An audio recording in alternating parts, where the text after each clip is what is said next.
చేస్తాను. ఎవరైనా చేయగలరేమో కొంచెం ఆలోచించి చేయండి.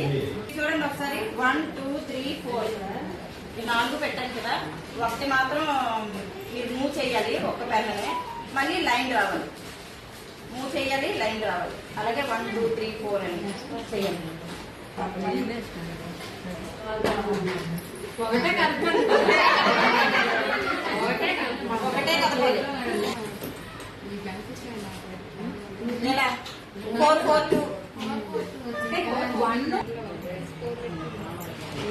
3 3 3 4